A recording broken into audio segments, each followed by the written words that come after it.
Hello, soon to be chartered accountants. Hope you all are doing absolutely amazing. तो guys इस video में अपन discuss करने वाले हैं कि जब आप टैक्सेशन की क्लासेस ले रहे हैं तो आपको किन किन चीज़ों का ध्यान रखना चाहिए, कैसे कैसे सेल्फ स्टडी करनी चाहिए क्लासेस के साथ में टू मेक श्योर कि आप इस पोजीशन में आ जाओ कि आपके एग्ज़ाम के अंदर 70-80 प्लस आप स्कोर कर सको। ठीक है दोस्त, सो वो चीज़ें हम इस वीडियो में डिस्कस करने वाले हैं, right. So just for context, मेरा एग्जाम 2018 में था सी एंटर का, जिसमें टैक्सेशन के अंदर पहली बार जीएसटी आया था and I had scored 83 marks in that paper. उस टाइम पे एमसीक्यूज नहीं होते थे, राइट। तो जनरली स्कोर्स कम आते थे कंपेयर टू जितने अभी आते हैं, राइट। सो मेरे 83 स्कोर्स थे जीएसटी प्लस डीटी के अंदर। ठीक है दोस्त, बेसिक स्ट्रक्चर क्या रहने वाले वीडियो का, अपन इसको 4 पार्ट में डिवाइड करेंगे। सबसे पहले बेसिकली अपन ये समझने की कोशिश करेंगे कि एग्जाम में बेसिकली एग्जामिनर आपसे चाहता क्या है, एग्जामिनर आपसे एग्जाम में पूछता क्या है, किस टाइप के क्वेश्चन आते हैं, राइट। बिकॉज वो समझेंगे तभी तो हमें समझ में आएगा कि हमें किस तरीके से प्रिपरेशन करनी चाहिए, राइट। उसके बाद अपन समझेंगे कि बच्चों के मार्क्स क्यों कट जाते हैं, किस वजह से बच्चे के मार्क्स कम आते हैं, राइट। अपन वो चीज़ें समझेंगे। देन अपन समझेंगे कि हम उन चीज़ों को अवॉइड कैसे कर सकते हैं कि हमारे मार्क्स ताकि नहीं कटे। अगर हमारे मार्क्स नहीं कटेंगे तो अपना वैसे ही 70-80 प्लस चल जाएंगे, राइट। सो हमें मार्क्स बढ़ाने नहीं, हमें मार्क्स कटने से अवॉइड करना है, तो अपने मार्क्स अपने आप बढ़ जाएंगे। देन अपन लास्ट में डिस्कस करेंगे, पूरा एक स्ट्रक्चर डिस्कस कर लेंगे कि क्लास के साथ साथ आपका कैसा रूटीन रहना चाहिए, क्या क्या आपको क्लास के साथ साथ किस तरीके से पढ़ाई करनी चाहिए, सेल्फ स्टडी करनी चाहिए, ताकि आप टैक्सेशन के अंदर 80 प्लस या 70 प्लस स्कोर कर सको। ठीक है दोस्त, सबसे पहले अपन समझते हैं कि भाई किस टाइप के क्वेश्चन आते हैं, एग्जामिनर चाहता क्या है आपसे एग्जाम के अंदर। ठीक है दोस्त, सो टैक्सेशन के अंदर बेसिकली 2 टाइप के क्वेश्चन आते हैं। पहला तो एप्लीकेशन बेस्ड न्यूमेरिकल्स एंड दूसरा application based theoretical questions, right. अब बेसिकली अपन थोड़ा डीप डाउन करते हैं, राइट, कि जो यहाँ पे एप्लीकेशन बेस्ड न्यूमेरिकल्स आते हैं ना, बेसिक मतलब क्या है कि आपको income tax act and GST act पढ़ाया गया है, राइट। आईसीआई ने आपको पढ़ने के लिए दिया है। अब आईसीआई चाहता है कि भाई आप उसको समझ के आए हो, अब आपको हम जो क्वेश्चन बना के दे रहे हैं, आपको आपकी नॉलेज जो आप इनकम टैक्स एक्ट की जीएसटी की लेके आए हो, उनको अप्लाई करके आपको क्वेश्चन सॉल्व करने हैं, आंसर तक पहुँचना है, राइट। ये वो न्यूमेरिकल्स है जिसके अंदर फाइनल आंसर आ जाएगा। हो सकता है आपकी टोटल इनकम आंसर आए, टोटल सैलरी आए, हाउस प्रॉपर्टी की इनकम आपका आंसर आए, डिडक्शंस कितने होने चाहिए वो आंसर आए। ये बेसिक जो आपका आंसर है वो कब आएगा, जब आपको सारे जो इनकम टैक्स एक्ट के जो प्रोविजंस आपने पढ़े हैं उनका ढंग से अप्लाई करोगे, जो प्रोविजंस क्वेश्चन दिए गए हैं, एडजस्टमेंट दिए गए उसके ऊपर, एंड आप तब फाइनल आंसर तक पहुँचोगे, राइट। दूसरा क्वेश्चन रहता है एप्लीकेशन बेस्ड थ्योरेटिकल का। अब इसमें ज़्यादा न्यूमेरिकल इन्वॉल्व नहीं होते हैं, बहुत ज़्यादा कैलकुलेशन कुछ नहीं करनी पड़ती इसके अंदर अपने को, राइट। बेसिक एक सिचुएशन दे दी जाती है, बिजनेस की सिचुएशन, कि भाई कंपनी के साथ ऐसा कुछ हो गया, उसने ऐसा कुछ कांड कर दिया कंपनी ने। अब हमको बताओ कि भाई क्या होना चाहिए इसके अंदर, एओ क्या करेगा इसके अंदर, डिडक्शन मिलेगी नहीं मिलेगी, टीडीएस टीसीएस लगेगा नहीं लगेगा, बेसिक उस टाइप की चीज़ें रहेंगी, राइट। अब यहाँ पे इतनी कैलकुलेशन नहीं होती, राइट, बट आपको अप्लाई करके सिचुएशन का देखना होता है कि क्या यहाँ पे ट्रीटमेंट होगा, राइट। तो that is basically theoretical question, but it has application of the income tax act and GST act behind it, right. अब यहाँ पे जो अपने न्यूमेरिकल्स रहते हैं ना, यहाँ पे कोई बहुत ज़्यादा अपने सिग्निफिकेंट कैलकुलेशन इन्वॉल्व नहीं होती, राइट। बेसिक कैलकुलेशन रहती है, plus minus plus minus plus minus. Calculation का मेरा मतलब ये नहीं कि कैलकुलेशन करनी नहीं पड़ती, कैलकुलेशन से मेरा मतलब है कि ज़्यादा मैथमेटिक्स यहाँ पे इन्वॉल्व नहीं होती। बेसिक प्लस माइनस कैलकुलेटर चला के अपने को आंसर निकालना रहता है, थोड़ा बहुत मल्टीप्लिकेशन हो जाएगा टेक्स्ट निकालने के लिए, राइट। उतनी ही मैथमेटिक्स काम में आती है। बेसिक ये एप्लीकेशन बेस्ड सब्जेक्ट हैं दोनों, टैक्सेशन एंड जीएसटी।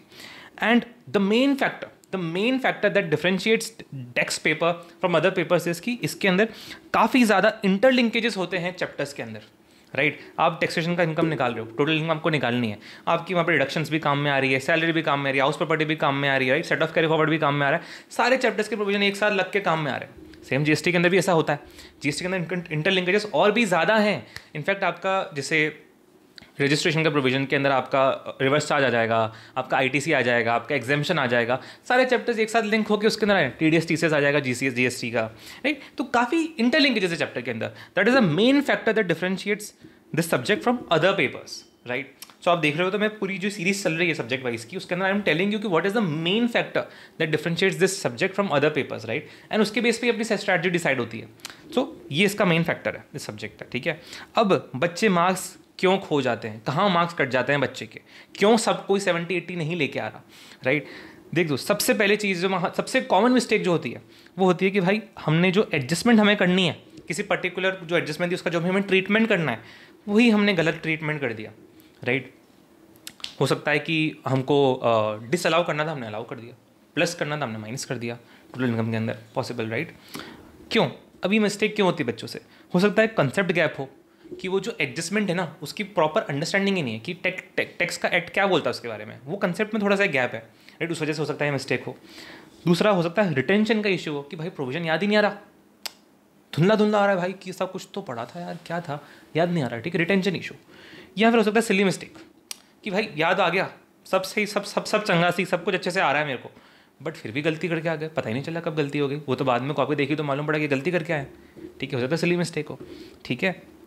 दूसरी मिस्टेक जिस वजह से मार्क्स कट जाते हैं कि यार क्वेश्चन को कॉम्प्रीहेंड करने में गलती हो गई, राइट। अब क्वेश्चन के अंदर बहुत सारे एडजस्टमेंट्स हैं, बहुत सारे चैप्टर्स के प्रोविजंस लिंक होकर आ रहे हैं, राइट, तो हम उसको कॉम्प्रीहेंड ही नहीं कर पाए अच्छे से कि यार ये सारे प्रोविजन ऐसे इंटरलिंक कैसे हो रहे हैं, ये डेटा उससे रिलेट कैसे हो रहा है, ये एडजस्टमेंट वहाँ से कैसे लिंक हो रहा है, वो न्यूएंसेस जो थे ना क्वेश्चन के वो ढंग से समझ नहीं पाए, राइट। वो उसकी गलती की वजह से अब ये हो सकता है कि हमें मिसअंडरस्टैंडिंग हो इंटरलिंकेजेस की, जो इंटरलिंकेजेस है ना चैप्टर के बीच में, हो सकता है हमें उसमें क्लैरिटी नहीं हो, उसकी वजह से हमें कॉम्प्रीहेंशन में गलती हो जाए, या अदरवाइज भी हो सकती है कि कॉम्प्रीहेंशन में हमसे गलती हो जाए, राइट। उस वजह से अगर क्वेश्चन ही गलत समझें तो भाई आंसर सही कैसे करके आएंगे, राइट।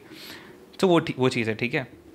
तीसरा, हमने क्वेश्चन को ही मिस इंटरप्रेट कर दिया, मतलब क्वेश्चन बोल कुछ और रहा था, हम समझे उसको कुछ और, राइट। अब वो क्यों हो सकता है कि भाई जो इंग्लिश है, इंग्लिश से हमें थोड़ी सी प्रॉब्लम हो गई उस टाइम पे, कुछ वर्ब आर्टिकल वगैरह कुछ भी चीज़ें थी वहाँ पे, राइट, नाउन वगैरह जितनी भी वहाँ पे चीज़ें थी जो भी दे रखी थी क्वेश्चन के अंदर, उसको हमने ढंग से समझा नहीं, राइट। जो भी था, जो भी इंग्लिश, हो सकता है इंग्लिश की प्रॉब्लम हो, हमने उसको ढंग से हम उसकी वजह से क्वेश्चन का एग्जैक्ट मीनिंग जो था, जो कम्युनिकेट करना चाह रहा था एग्जामिनर, हम वो पकड़ ही नहीं पाए। हो सकता है इंग्लिश के साथ में प्रॉब्लम हो, या हो सकता है कि हमारी इंटरप्रिटेशनल स्किल्स जो हैं, लीगल इंटरप्रिटेशन स्किल्स, हो सकता है वो वीक हो, जिस वजह से हम उसके जो टेक्निकल लीगल कीवर्ड्स थे हम उसको होलिस्टिकली समझ नहीं पाए, राइट। तो हो सकता है उस वजह से अगर क्वेश्चन ही गलत समझेंगे, मिस इंटरप्रेट करेंगे तो भाई सही कैसे सॉल्व होगा, राइट। तो ये भी गलती होती है काफ़ी स्टूडेंट से। चौथी, कैलकुलेशन की मिस्टेक, ये काफ़ी सिली मिस्टेक होती है, क्योंकि कैलकुलेशन तो बेसिक ही होती है, कोई बहुत ही हार्ड एंड फास्ट कैलकुलेशन तो हो नहीं रही एफएम कॉस्टिंग की तरह कि बहुत बड़े बड़े फॉर्मूले लग रहे हैं अपने, बेसिक कैलकुलेशन है, प्लस माइनस करना है, कैलसी चलाना, आंसर आ जाएगा। अब यहाँ पे बच्चे से जो गलती होती है जनरली सिली मिस्टेक ही होती है, क्योंकि कंसेप्ट गैप तो हो ही नहीं सकता यहाँ पे ना, कैलकुलेशन तो आपको आती है, फिर भी सिली मिस्टेक होता है जनरली यहाँ पे कि हाँ स्ट्रेस में थे इसलिए मिस्टेक हो गया, कैलकुलेशन गलत करके आ गए।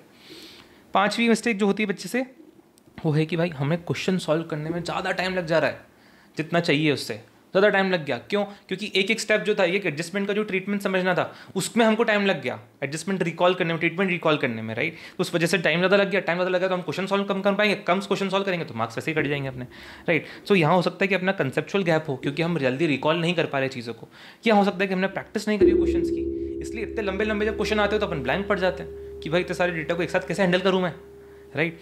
सो हो सकता है प्रैक्टिस गैप हो, ठीक है। सो ये सारी मिस्टेक्स वजह से हमारे मार्क्स कट जाते हैं, इसलिए बच्चों के 70-80 नहीं आ पाते। अगर आपने ये सारी मिस्टेक्स अवॉइड कर दी, राइट, सो आप इजीली जितने पे भी अभी स्टैंड करते हो आप 70-80 प्लस पहुंच जाओगे, ठीक है। अब वो कैसे इंश्योर करना है, किन किन चीज़ों पे हमें काम करना चाहिए जिससे हमें 70-80 प्लस का हम टारगेट कर सकें, इन मिस्टेक्स को हम अवॉइड कर सकते हैं, ठीक है, वो डिस्कस करते हैं। दोस्त, सबसे पहली चीज़ यार, कोई भी प्रोविजन आप पढ़ रहे हो ना, कोई भी प्रोविजन आप पढ़ रहे हो, टैक्स का हो चाहे जीएसटी का हो, किसी और एक्ट का भी हो, आपको हमेशा समझना चाहिए कि इस प्रोविजन के पीछे बेसिक लॉजिक या बेसिक रीज़न क्या रहा होगा बनाते टाइम पे, राइट। इससे डेप्रिसिएशन के रेट्स दे रखी हैं, right.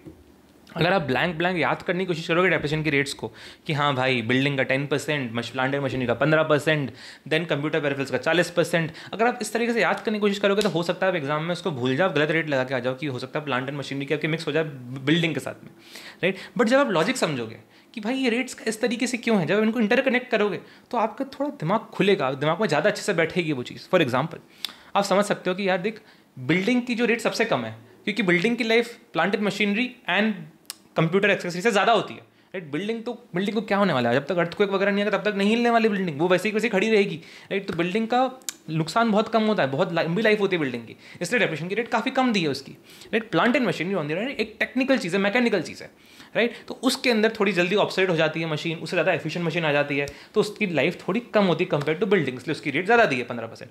Computer accessories, computer peripherals की लाइफ और ज़्यादा कम होती है, भाई तुम्हारा फोन 2 साल के बाद रिडंडेंट हो जाएगा, ऑब्सोलेट हो जाएगा, तुम नया एंड्रॉइड पे स्विच कर जाओगे, नया iOS पे स्विच कर जाओगे, ठीक है। AI है तो चीज़ें अपडेट होती जा रही हैं, राइट। तो 40% की ज़्यादा रेट दी गई उसके लिए, क्योंकि भाई जल्दी ऑब्सोलेट हो जाता है वो, ठीक है, लाइफ कम होती है। तो आप इस तरीके से समझोगे तो आपके दिमाग में वो रेट बैठेंगी दिमाग में। जब आप एग्जाम में कंफ्यूज हो रहे होगे तो आप ये लॉजिक समझ के, लॉजिक रिकॉल करके आप समझ सकते हो कि हाँ प्लांट एंड मशीनरी की रेट में कंफ्यूज हूँ, लेकिन हाँ यार वो बिल्डिंग से तो ज़्यादा थी, इतना मुझे पता है, वो कंप्यूटर पेरिफेरल से तो कम थी, तो 15% ही रही होगी मेरे ख्याल से, तो यार हाँ ऐसे आपको रिकॉल कर जाएगा। तो आपको लॉजिक रीज़न समझने चाहिए प्रोविजंस के, तब जाके आपको वो प्रोविजन बहुत अच्छे से क्लियर हो जाएगा, राइट, आपके दिमाग में बैठ जाएगा, आप कभी भी स्टक नहीं करोगे कि दोस्त देख यार पीजीवीपी पूरे डीटी आईडीटी के अंदर बहुत सारे प्रोविजन है, बहुत सारे एडजस्टमेंट है, आप एक एक को याद करने का तो दिमाग फ्लड हो जाएगा, एग्जाम में स्ट्रेस के अंदर रिकॉल नहीं होगा सही से। लॉजिक समझ के जाओगे तो गलती होने वाली भी होगी, भूल भी जाओगे तो भी रिकॉल कर जाओगे एग्जाम के अंदर, तो जल्दी सॉल्व हो जाएगा। ठीक है, सो आपने देखा यहाँ पे कितनी जगह कॉन्सेप्ट गैप आ रहा था, कॉन्सेप्ट गैप आ रहा था या रिटेंशन इशू आ रहा था। ये सारी चीज़ें सॉल्व हो जाएंगी अगर आप लॉजिक रीजन समझोगे चीज़ों के, तो ये रिटेंशन भी बेटर होगा, जल्दी याद भी रहेगा एंड कंसेप्चुअल गैप भी क्लियर हो जाएगा। ठीक है, दूसरी चीज़ हमें इंटरप्रिटेशनल स्किल्स पे काम करना पड़ेगा दोस्त, क्योंकि मैंने कहा ना यहाँ पे क्वेश्चन को अगर इंटरप्रेट ढंग से नहीं करेंगे तो गलती हो जाएगी, राइट। तो हमें इंटरप्रिटेशनल स्किल्स पे काम करना पड़ेगा, राइट। हमें जो सब्जेक्ट हैं, जो प्रोविजंस है, खुद से पढ़ने की आदत डालनी पड़ेगी, राइट। ऐसा नहीं कि सर ने बता दिया, सर ने तो बहुत मस्त बताया, सर बहुत प्यारे सर हैं, बहुत मस्त बताया, मेरे को समझ में आ गया एकदम क्रिस्टल क्लियर। नहीं दोस्त, तुम्हें खुद पढ़ना है, तुम्हें खुद समझना है कि क्या बोला गया प्रोविजन के अंदर, राइट। जितना तुम एक्ट को खुद से पढ़ोगे, जितना तुम आईसीआई की स्टडी में बेर एक्ट से पढ़ोगे, बेर एक्ट मतलब ये नहीं कि तुम्हें इनकम टैक्स एक्ट खोल के देखना है, आईसीआई के टेक्स्ट पढ़ लो कि क्या बता रहा है इस प्रोविजन के अंदर। जितना तुम खुद से पढ़ोगे, जितना तुम खुद से उसको समझने की कोशिश करोगे, सोचोगे कैसे इंटरप्रेट होता है, ये क्या पॉसिबिलिटीज़ है, तुम्हारा इंटरप्रिटेशन स्किल्स इंप्रूव होगी। वो तुम्हारे एग्जाम में भी काम में आने वाली, बहुत ज़्यादा लाइफ लॉन्ग काम आने वाली वो जो इंटरप्रिटेशन स्किल्स तुम डेवलप करने वाले हो through this particular reading skills, right. And इससे आपकी थोड़ी इंग्लिश में भी कमांड काफ़ी अच्छी इंप्रूव होगी। जो लीगल टेक्निकल कीवर्ड्स होते हैं वो आपको मालूम पड़ेंगे, क्वेश्चन में लीगल टेक्निकल कीवर्ड्स आने वाले हैं, you can't avoid that, right. So उनके लिए अभी से अपने आप को प्रिपेयर करोगे तो आपके लिए बहुत अच्छा है, लाइफ लॉन्ग के लिए आपके लिए बहुत अच्छा है। ठीक है, तीसरी चीज़ दोस्त, हमें क्लैरिटी होनी चाहिए इंटरलिंकेजेस के ऊपर बिटवीन चैप्टर्स, राइट। यहाँ आईटी से लिंक हो रहा है, रजिस्ट्रेशन से, एग्जाम्शन से, आरसीएम वगैरह से, टीडीएस टीसीएस लिंक हो रहे हैं, वहाँ पे एग्जाम्शन डिडक्शन वगैरह सब लिंक हो रहे हैं। तो जहाँ जहाँ पे ये इंटरलिंकेजेस आ रही हैं, थोड़ा सोचो कि अच्छा ये चैप्टर वहाँ से कैसे लिंक हो रहा है, इनमें क्लैरिटी होना ज़रूरी है, राइट, क्योंकि सारे चैप्टर्स एट द एंड एक साथ आने वाले हैं, राइट। देन अपना है, अपने को जो बड़े क्वेश्चंस होते हैं ना, जो बड़े क्वेश्चंस होते हैं उनके हमें राइटिंग प्रैक्टिस करनी पड़ेगी। जैसे बड़े क्वेश्चन जिनमें काफ़ी सारा डेटा एक साथ मिक्स होकर आता है, हाउस प्रॉपर्टी का क्वेश्चन, सैलरी के क्वेश्चन, पीजीवीपी के क्वेश्चन, आईटीसी के क्वेश्चन, जीएसटी पेबल निकालने के क्वेश्चन, इनके अंदर काफ़ी सारा डेटा एक साथ आता है, हमें काफ़ी सारे को एक साथ सॉल्व करना रहता है। सो जितना इनकी राइटिंग प्रैक्टिस करेंगे उतना जल्दी हम इनको सॉल्व कर पाएंगे, उतना कम हम एग्जाम के अंदर ब्लैंक पढ़ेंगे, राइट। सो हमें उनकी राइटिंग प्रैक्टिस करनी पड़ेगी, लॉन्गर क्वेश्चन की, अच्छे से हाथ से लिख के, खुद के हाथ से। ठीक है, ऑब्वियसली खुद के हाथ से लिखोगे यार, ऑब्वियसली, मतलब क्या। ठीक है, अगला आईसीआई के एमसीक्यूज सॉल्व करने पड़ेंगे दोस्त। क्यों? क्योंकि दोस्त देख, डीटी जीएसटी के अंदर क्या होता है ना कि एमसीक्यूज काफ़ी थोड़े ट्रिकी रहते हैं, थोड़े कन्फ्यूजिंग रहते हैं। आप कन्फ्यूज़ हो जाओगे, ऑप्शंस मिले मिले से लगते हैं, सेम से लगते हैं, वहाँ पे भी ऐसे ही घुमाता है। ठीक है, एमसीक्यू ऑप्शंस के अंदर भी। सो बेटर रहेगा अगर आप क्योंकि मैं जनरली नोटिस कर रहा हूँ कि बच्चे एमसीक्यूज़ के लिए अलग से तैयारी नहीं कर रहे हैं, किसी भी सब्जेक्ट की हो, राइट। वो सिर्फ डिस्क्रिप्टिव फोकस करके जा रहे हैं, जबकि आपकी एमसीक्यूज़ की तैयारी अलग होनी चाहिए डिस्क्रिप्टिव से। एमसीक्यूज़ में ज़्यादा कन्फ्यूजिंग होता है, तो आपको आईसीआई के एमसीक्यूज़ प्रैक्टिस करने पड़ेंगे ताकि आपकी वो क्लैरिटी आए प्रोविजंस के ऊपर, आपका दिमाग खुले और आप समझो कि किस तरीके से एमसीक्यूज़ अटेम्प्ट करने। तो ये आपको करना पड़ेगा ना। आप अभी सिर्फ अगर डिस्क्रिप्टिव क्वेश्चन कर रहे हो, मेक श्योर आप आईसीआई के एमसीक्यूज़ को भी सॉल्व करो। ठीक है, अब हमें क्लासेस किस तरीके से लेनी चाहिए टू इंश्योर कि हम ये सारी चीज़ों पे काम कर पा रहे हैं। ठीक है, सबसे पहले दोस्त, क्लास में घुसने से पहले, अगले दिन क्लास में जो भी टॉपिक डिस्कस होने वाला है, एक दिन पहले खुद से पढ़ के जाओ। ठीक है, टीचर के पढ़ाने से पहले तुम्हें खुद से पढ़ के जाना चाहिए। क्यों? क्योंकि वही चीज़ दोस्त, खुद से पढ़ोगे तभी तुम्हारा इंटरप्रिटेशन स्किल्स डेवलप होगी, तभी तुम्हारा दिमाग खुलेगा, तभी तुम सोच पाओगे कि अच्छा ये चीज़ें हैं। टीचर बता देता है एक बार तो हमें पसंद आ जाता है यार, बहुत अच्छा कि यार सर ने बता देना, बस मज़ा आ गया, सर ने बहुत प्यारा समझाया। दोस्त, सर के बताने से तुम्हें इतना समझ में आ गया जो सर ने बताया, लेकिन उसकी और क्या पॉसिबिलिटीज़ थी वो तुम नहीं सोच पाए। जब खुद से पढ़ोगे ना तो तुम सारी पॉसिबिलिटीज सोच पाओगे, राइट। तो वो चीज़ करने की आदत डालो, तुम्हारे इंटरप्रिटेशन स्किल्स इंप्रूव होगी, दिमाग भी बहुत खुलेगा। दोस्त, if you have watched this far and I found this video valuable, आपके अटेम्प्ट के लिए और भी सब्जेक्ट्स की स्ट्रैटेजीज इस चैनल पे आने वाली हैं। मेरे खुद के सब्जेक्ट के बैच का अनाउंसमेंट आपके अटेम्प्ट के लिए चैनल पे थोड़े दिनों में आ जाएगा। एंड मेरे सब्जेक्ट के रिगार्डिंग और भी जो फ्री रिसोर्सेज हैं, स्ट्रैटेजीज हैं, I will be sharing on this channel. So if you want to be connected for that, make sure you subscribe this channel. ठीक है, थैंक यू सो मच दोस्त, subscribe कर लिया होगा, अभी आगे बढ़ते हैं। ठीक है, दूसरी चीज़, अगर रिकॉर्डेड क्लासेस ले रहे हो तो लेक्चर्स के टाइम जब भी आपको कोई प्रोविजन बताया गया है, कोई लॉजिक बताया गया है, कोई इंटरलिंकेजेस बताए गए हैं, रिकॉर्डिंग लेक्चर्स के दौरान पॉज करो, टेक अ पॉज, थिंक कि क्या लॉजिक है, क्या रीज़न है इस प्रोविजन के पीछे, क्यों इसकी रेट ऐसी है, क्यों इसकी रेट वैसी है, ये कैसे इंटरलिंकेजेस कनेक्ट हो रहे हैं एक दूसरे से, राइट। ये चैप्टर से कैसे कनेक्ट हो रहा है, कैसे प्रोविजन कनेक्ट हो रहा है, उसके सोचो, न्यूएंसेस सोचो, पॉसिबिलिटी सोचो, इंटरलिंकेजेस सोचो। अगर नीडेड हो तो खुद के चार्ट्स बना दो कि अच्छा ये चैप्टर का ये प्रोविजन उस चैप्टर से ऐसा लिंक हो रहा है, उस केस में ऐसा होगा, इस केस में ऐसा होगा, राइट। ऐसे इंटरलिंकेजेस बना दो, क्योंकि बार बार आप ऐसा तो नहीं करते रहोगे ना कि ये चैप्टर खोल के देखा, वो प्रोविजन पढ़ा, फिर वापस दूसरा चैप्टर खोल के देखा, फिर वापस पढ़ा, फिर वापस इंटरप्रेट करते बैठ रहे हो बार बार। एक बार इंटरप्रेट कर लो कि कैसे लिंक हो रहा है, उसके बाद चार्ट बना लो, उस चार्ट को ही पढ़ लो, अगली बार आपस से आपको कुछ और करने की जरूरत नहीं पड़ेगी, सिर्फ चार्ट पढ़ने से आपका कॉन्सेप्ट इंटरलिंकेज एकदम क्लियर हो जाएगा।